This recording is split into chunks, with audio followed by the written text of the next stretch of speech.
La vocation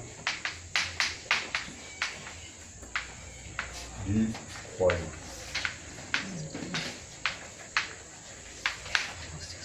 L'évangile, le croyant de l'évangile, nous sommes dans le contexte de l'évangile, donc le croyant de l'évangile. La vocation du croyant. La vocation du croyant.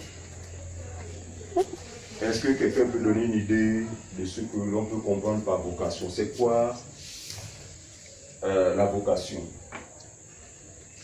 Que peut-on dire de quelqu'un qui a une vocation dans tel ou tel domaine?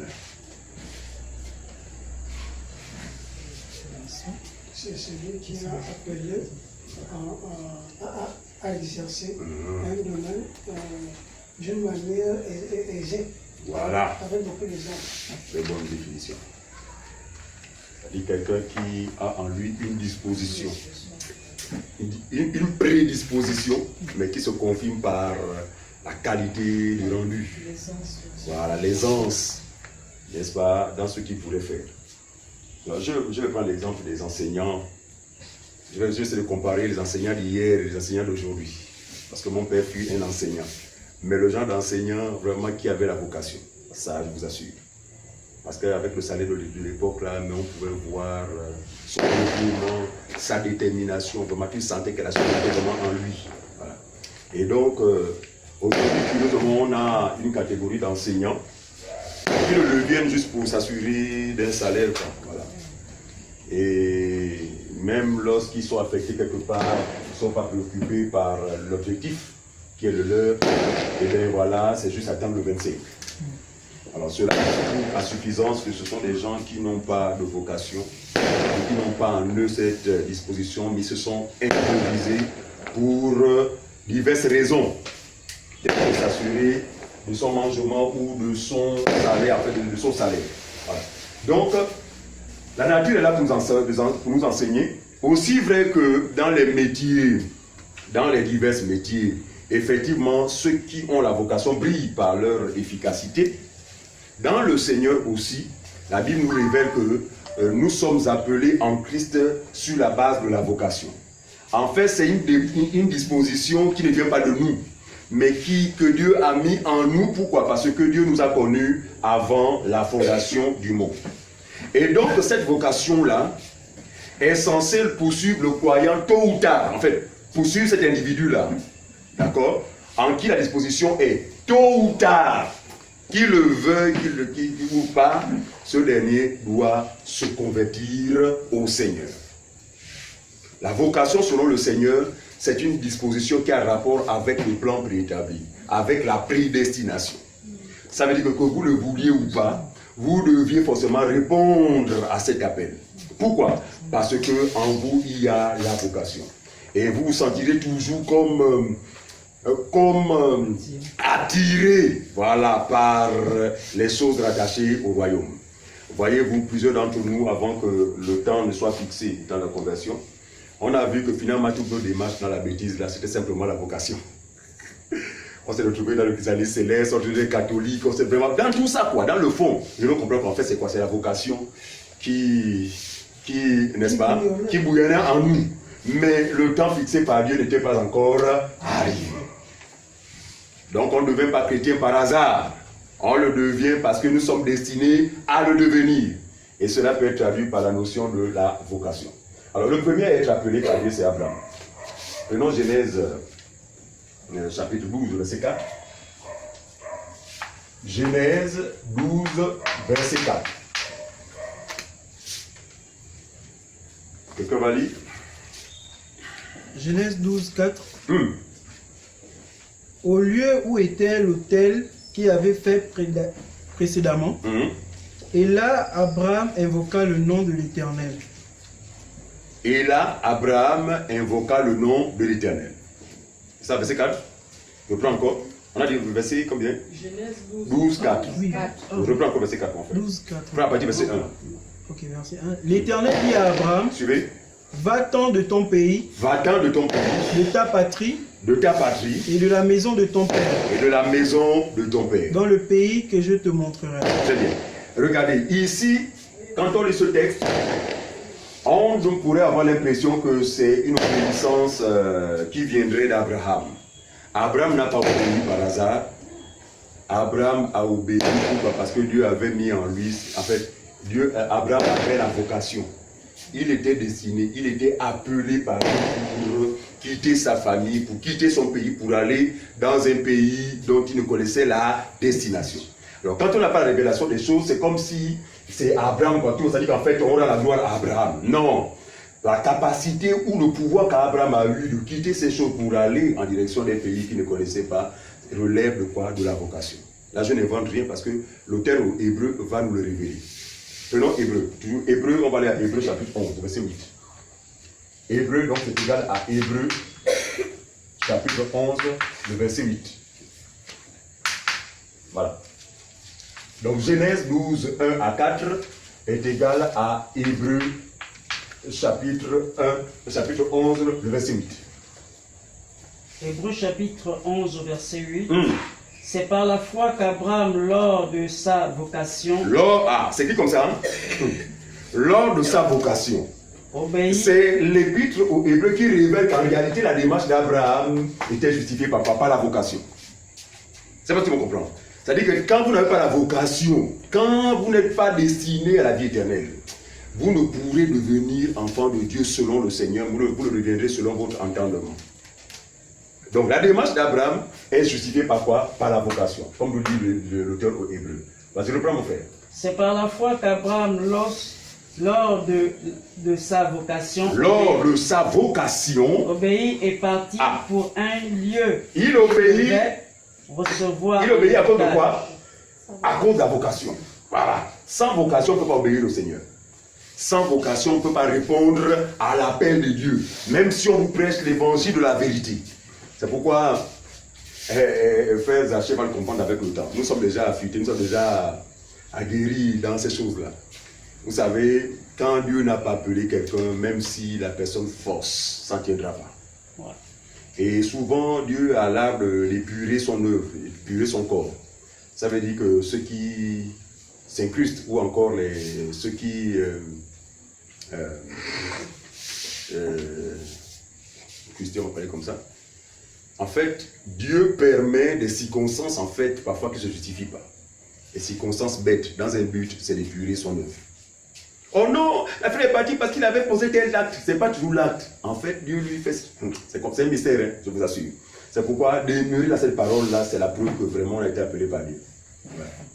Demeurer dans la vérité de la parole, c'est une preuve qu'on a été appelé par Dieu. Voilà. Vous parlez de la soeur dont tu parlais. Il n'en est rien. On n'a jamais eu de problème vis-à-vis d'elle. Rien. Sauf que nous découvrons finalement qu'elle était là à cause de quelqu'un qui l'avait amené. Il a suffi que cette personne-là parte aussi sans raison, elle est partie. Donc, c'est compliqué. Bon, pour nous voyons ça du bon côté. Hein. On n'est pas frustré, puisque, bon, entre-temps, on a entrepris des démarches relevant de responsabilités pour attirer l'attention, mais en vain, on ne peut pas forcer, on n'est pas Dieu. On n'est pas Dieu. Alors, donc, on y va. Voilà, donc ici, c'est quoi? On dit, reprends le verset 8. C'est par la foi qu'Abraham, lors de sa vocation, obéit. Au moment où la vocation a commencé à se manifester en lui, c'est à ce moment qu'il obéit pour aller où? Est parti pour un lieu qui devait recevoir en héritage. et qu'il partit sans savoir où il allait. Très bien. La démarche d'Abraham et la démarche des croyants aujourd'hui, nous marchons, nous vivons par l'espérance. Nous ne voyons rien, nous ne savons pas avec exactement ce qu'il y a, mais comme Abraham, la vocation nous pousse à aller dans une destination que l'homme naturel qualifierait vraiment de folie. Mais vous croyez même, vous n'avez jamais vu Jésus, vous croyez en quoi? Nous faisons comme Abraham, pourquoi? Parce que la vocation, n'est-ce pas, qui est en nous, nous pousse à aller dans la même direction qu'Abraham. Alors, Romains chapitre 8. Romains chapitre 8. Nous parlons de la vocation du croyant. En effet, on va lire le verset Romains 28, 31. Romains 8. Oui, 28, 31. Romains chapitre 8, le verset 28 à 31. Donc déjà la base a été posée à l'exemple du patriarche Abraham qui est le père de tous les croyants. De la même manière, Abraham sorti de sa maison pour aller dans une destination inconnue, d'accord, à cause de la vocation qui était en lui. Nous aussi, fils et filles d'Abraham, sommes aussi dans la même démarche, voilà, mais à cause de quoi la vocation que le Seigneur a déposée en chacun de nous. Voilà. Romains chapitre 8, à son verset 28 à 31. Nous savons du reste que toute chose concourt au bien de ceux qui aiment Dieu, de ceux qui sont appelés selon son dessein. Arrêtons-nous là. Souvent, ce passage est collé à des non-croyants. Mais si nous lisons avec attention, nous nous rendons compte que ce passage concerne exceptionnellement qui? Ceux qui sont appelés selon son dessein. Autrement dit, ceux qui ont reçu la vocation. Il est en train de dire que rien n'arrive par hasard dans la vie de celui qui a la vocation. C'est pourquoi cette connaissance nous donnera plus de nous confondre dans des soucis inutiles. Même quand ça ne nous plaît pas. Si vous êtes convaincu que vous êtes appelé par Dieu, rendez grâce à Dieu. C'est parce que vous comprenez.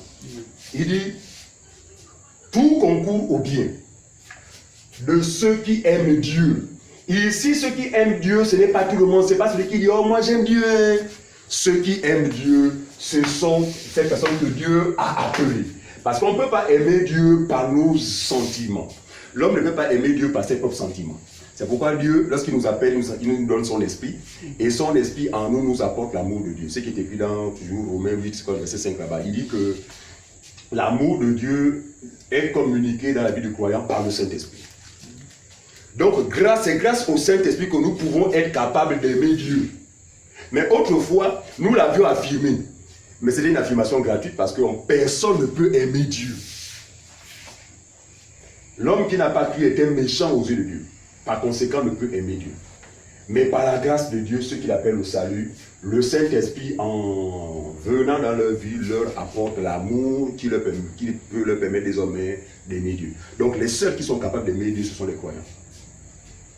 D'accord? Nous sommes les seuls à être capables d'aimer Dieu. Ce n'est pas un amour charnel, c'est l'amour divin qui nous est communiqué par le Saint-Esprit. Alors, il dit, tout concourt au bien de ceux qui aiment Dieu, donc nous les croyants, de ceux qui sont appelés selon son dessein. C'est écrit comme ça. De ceux qui sont appelés au salut, selon son dessein. Autrement dit, selon son plan souverain préétabli. Donc, ceux qui arrivent à cette catégorie de personnes ne sera ou n'est pas le fruit du hasard. Quoi qu'il nous arrive, en bien comme en mal, Dieu nous dit, cela concourt d'une manière ou d'une autre à notre bien. C'est pourquoi nous sommes tenus de rendre toujours grâce au Seigneur, même quand ça ne nous arrange pas, même quand on a mal dans le cœur. Mais vous savez, c'est le partage de tous les croyants. Parce qu'ici, nous sommes dans un contexte où ce n'est pas notre volonté qui doit s'imposer, mais c'est la volonté de Dieu qui doit s'imposer. Voilà la réalité. Autrefois, sans Christ, Le diable imposait sa volonté, nous imposait sa volonté. Donc nous étions sous un joug étranger. Maintenant, en Christ, l'apôtre Paul nous rappelle que nous sommes de même sous un joug. Mais un joug facile, un joug qui n'est pas difficile, des commandements qui ne sont pas pénibles. Alors, donc, tout ce que l'on peut endurer en bien ou en mal, dit le Seigneur, concourt à notre bien. On continue, mon frère. Verset 29. Car ce qu'il a connu d'avance. C'est écrit comme ça. Parce qu'on ne peut pas parler de vocation sans ces réalités-là. Il faut préalablement que Dieu t'ait connu d'avance. En fait, c'est ce fait-là qui justifie la vocation au salut. Car ceux-là qu'il a connus d'avance, il les a aussi prédestinés à être semblables à l'image. Donc c'est eux seuls qui peuvent se convertir. Si vous n'êtes pas connus d'avance, vous ne pourriez vous convertir. C'est eux seuls qui peuvent se convertir au Seigneur. Pour une seule raison, ils ont été connus d'avance. On y va, mon frère. À l'image de son fils. Reprends la dernière. Car ce qu'il a connu d'avance, suivez. il les a aussi prédestinés à être semblables à l'image de son fils. Très bien. Afin que ceux qu'il a connus d'avance, il les a aussi prédestinés. À faire quoi? À être à l'image de son fils. Donc, qu'on le veuille ou non, si vous êtes appelé de Dieu, si vous êtes destiné au salut, si la vocation vous a été adressée, nous ressemblerons forcément à celui qui nous a appelés. La ressemblance commence par sa nature. Et sa nature, évidemment, nous donnera des différents de nos croyants. Vas-y, frère. À l'image de son fils. Oui. Afin que son fils fût le premier-né entre plusieurs frères. Très bien. En un mot, nous sommes tous issus de la même semence. La semence qui a créé Jésus, c'est la même qui nous a créés aujourd'hui. Très bien. Verset 30. Oui. Et ce qu'il a prédestiné. Suivez. Et ces mêmes personnes-là qu'il a prédestinées, il les a aussi appelés. Appelés. Et ce qu'il a appelés, il les a aussi justifiés. Justifiés. Et ce qu'il a justifiés, il les a aussi glorifiés. Glorifiés. Verset 31. On sait d'abord là. Est-ce que tout le monde voit ce que je vois? Donc nous, qu'il a appelé, qu'il a adressé cette sainte convocation, donc en mettant en nous cette vocation qui nous a donné d'être par le passé des papillons spirituels, comme on nous a qualifiés, à aller de l'église à l'église, de secte en secte, d'initiation en initiation. Parce que souvent on pense que le destiné c'est forcément des églises. Non, même des trucs bizarres là-bas, on est là-bas avec le Gaolais. Très bien. C'est la vocation en fait qui se manifeste jusqu'à ce qu'elle trouve son point de chute. Très bien. C'est ce qui justifie le papillonnage qui a été le partage de tout un chacun d'entre nous. On rend grâce à Dieu. Alors ce qu'il a appelé, donc ceux-là, il les a appelés. C'est pourquoi nous avons l'habitude de dire que on ne se convertit pas selon la compréhension des hommes là comme ils font là. Qui veut accepter Jésus? Non. La vie chrétienne est un appel spécifique. Si Dieu ne vous appelle, vous ne pourriez voir le Fils. Vous ne pourriez vous convertir. Cet appel passe par l'évangile. Mes brebis entendent ma voix. Donc, il les a appelés. Par quel moyen? Par le moyen de l'évangile. Si quelqu'un se convertit par un autre moyen, ce n'est pas Dieu qui t'a appelé. Dieu n'amène pas les gens à la conversion par d'autres moyens que par le moyen de l'évangile. Quand bien même ce moyen peut être précédé par des circonstances. Accident, machin, tu as perdu le pied, ou c'est pas moi, tu as perdu ton œil, et tout ça, et puis voilà, dans cette situation, pendant que tu es à l'hôpital, un frère va t'apporter l'évangile, puis tu crois. Bref, mais l'entrée dans le royaume de Dieu consiste d'abord à cet appel-là que Dieu adresse aux siens. Mes brebis entendent ma voix et me suivent. Je les appelle par leur nom. Donc Dieu nous appelle par notre nom. Pourquoi? Parce qu'il ne nous a pas connus seulement aujourd'hui. Il nous a connus avant la fondation du monde. Et ce nom n'a rien à voir avec le patronyme qui est le vôtre. Ce n'est pas Nguema. Tu n'appelles pas non. Oh, Nguema, viens ici. Sonia, c'est un nom frère. C'est des noms que nous allons découvrir de l'autre côté. Non, c'est un nom qui est le nom de tous les enfants de Dieu. Voilà. Ce nom, c'est l'enseignement. Je leur ai fait connaître ton nom. Son nom, c'est la parole. Désormais, la nature de chacun, voilà le nom. Voilà le nom. Donc, la parole appelle la parole. La parole appelle ceux de sa nature. Ce n'est pas une affaire de nom. Le nom ici a rapport avec la nature de chacun. C'est pourquoi lui qui est parole appelle la parole. Pour qu'il y ait cette harmonie, n'est-ce pas, qui passe, qui justifie l'harmonie entre la tête et tout le reste des membres. Et bien que ma tête ici n'est pas en fer. Sinon, elle ne saurait être en harmonie avec le reste du corps. C'est pas ce que vous comprenez. Très bien. Ma tête est chair, c'est pourquoi tout le corps est chair. Lui étant esprit, lui étant parole, il peut être harmonique avec des paroles. Nous sommes des paroles. C'est pourquoi il dit, vous êtes la lumière du monde. Ah, pourquoi il dit? Parce que lui-même, il est la véritable lumière. Voilà. Donc le nom par lequel le Seigneur appelle a rapport avec la nature de chacun. Et vous savez qu'il y a deux postérités. Si vous n'êtes pas de la postérité du Fils, vous êtes de l'autre. Par conséquent, il ne peut vous appeler. Bref, on y va. Donc il a appelé. Après nous avons appelé, ça fait quoi? Ah, ça veut dire que nous étions injustes à cause du péché d'un seul homme.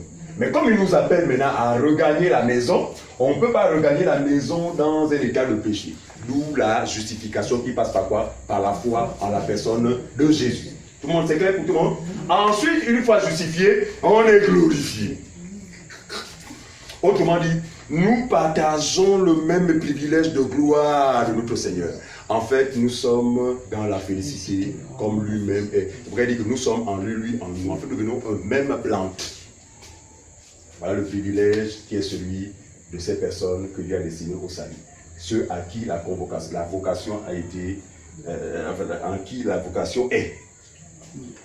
Ensuite. Au verset 31. Oui.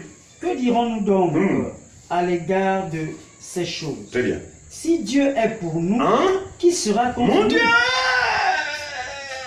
Est-ce qu'il nous arrive de méditer parfois ces paroles? Ah! Dans cette méditation, vous ne soyez pas pressé.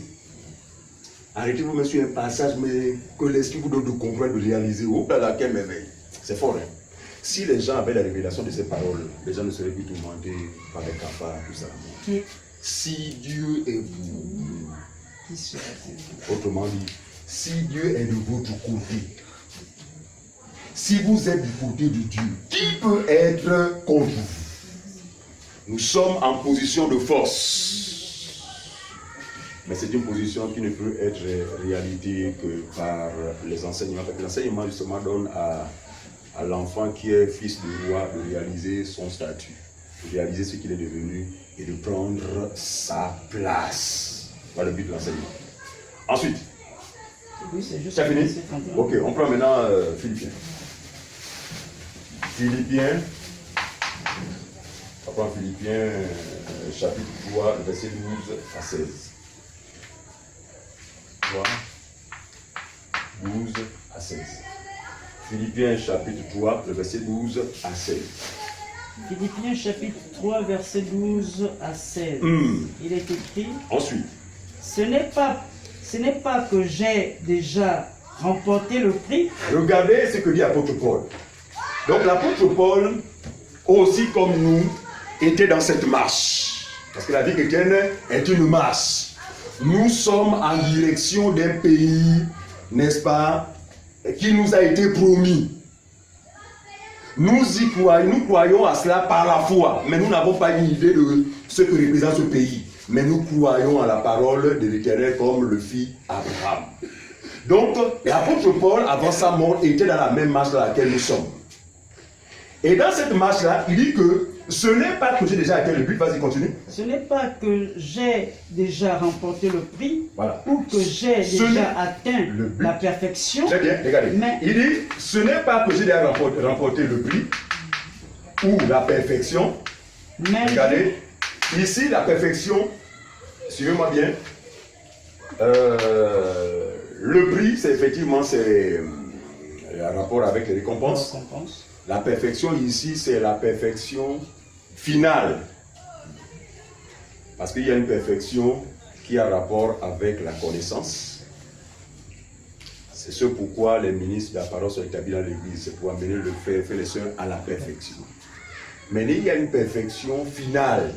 C'est celle dont l'apôtre Paul parlait parce qu'il n'était pas encore mort. Il parlait de la perfection que chacun de nous est censé revêtir à la fin de tout ce, autrement dit avant l'enlèvement. Jean dit, ce que nous serons n'a pas encore été manifesté.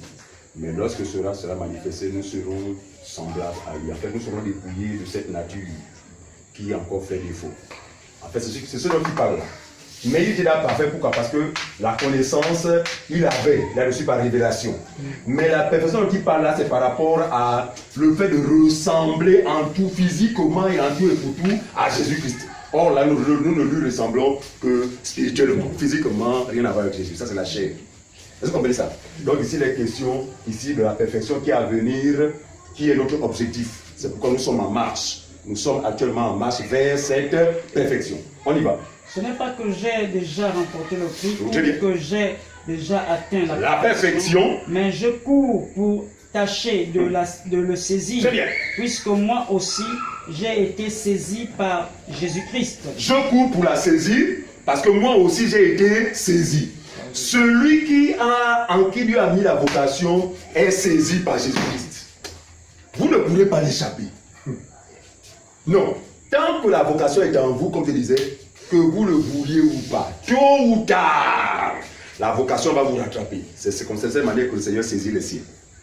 Il saisit les siens à travers la vocation. Ensuite, frère, je ne pense pas l'avoir saisi, mais je fais une chose, oubliant ce qui est en arrière. Oubliant ce qui est en arrière, me portant vers donc mon passé, et me portant vers ce qui est en avant, donc l'espérance. Je cours vers le but. Vous comprenez ça? Pour remporter le prix de la vocation céleste de Dieu en Jésus-Christ. Donc nous aussi, nous sommes dans cette démarche, nous courons vers le but.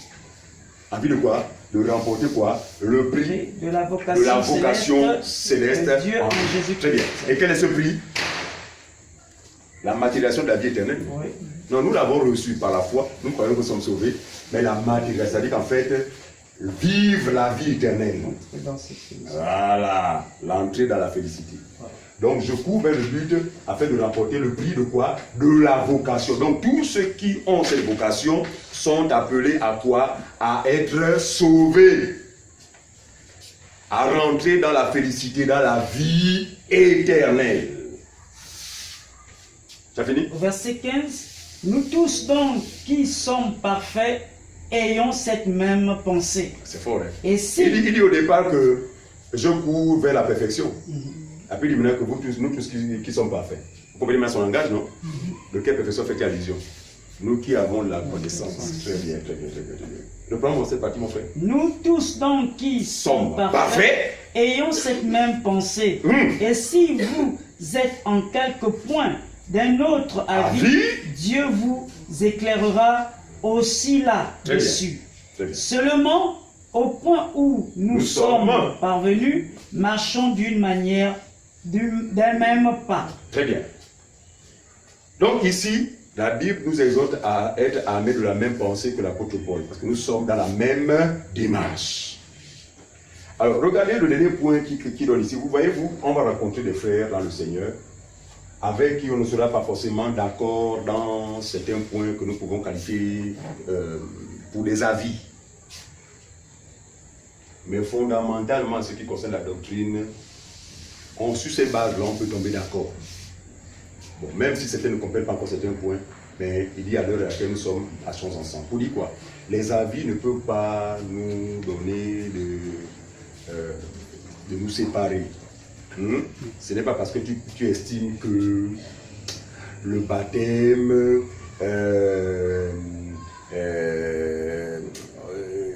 quelqu'un ne peut pas exercer son don parce qu'il n'est pas baptisé. Ça, ce sont des avis. Parce que Dieu fait ce comme il veut. Et ce qui fait la force de croyance, c'est le Saint-Esprit. S'il a cru, c'est qu'il a le Saint-Esprit. Pourquoi ne pas être capable d'exercer un don particulier? Mais maintenant, la doctrine va nous rattraper pour dire qu'un croyant doit se faire baptiser. Mais ce n'est pas pour ça que je vais considérer que mon frère, lui là, c'est un faux frère en Christ. Dès lors que ce frère a été engendré par l'évangile de la vérité, ce frère croit que son salut ne dépend pas de ses œuvres, mais de la grâce de Dieu. C'est un frère. Voilà ce qui est fondamental. C'est ça le fondement des apôtres et des prophètes. Donc le don gratuit de Dieu. Maintenant, ensemble, effectivement, dans la relation, effectivement, le fer aiguise le fer. Le fer aiguise le fer. Autrement dit, vous finirez par vous accorder, n'est-ce pas, en échangeant, puisque la parole est au-dessus de tous. Là n'est pas l'objet de... Mais ce qui est important, c'est de savoir que nous sommes dans la même démarche que nos prédécesseurs, donc afin de remporter le prix, n'est-ce pas, et de rentrer dans la perfection. 2 Timothée. 2 Timothée, chapitre 1, verset 1, 8 à 18. 2 Timothée 1, 8, non. 2 Timothée 8 à 18. 8 à 18. 2 Timothée 1, 8 à 18. Nous parlons toujours de la vocation du croyant. C'est une vocation. Et quand on a la vocation, attendons-nous forcément à un rendu fiable, un rendu de qualité. Voilà. Nous serons forcément des vrais chrétiens. Les sœurs seront des vraies chrétiennes. Les frères seront des vrais chrétiens. Pourquoi? Parce qu'ils ont la vocation. Ils sont appelés à la vie chrétienne. Autrement, eh bien, c'est une vie chrétienne bancale, bizarre, comme nous pouvons le voir dans le milieu religieux. Voilà. Ce qui se fait là-bas n'a rien à voir avec la vocation. Et si parmi eux, il y en a qui ont cette vocation, autant marqué par Dieu, ceux-ci, normalement, sont censés revêtir ou manifester cette vocation. On y va. 2 Timothée 1, 8, 18. N'aie donc point honte du témoignage à rendre à notre Seigneur, ni de moi, son prisonnier.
l'espérance.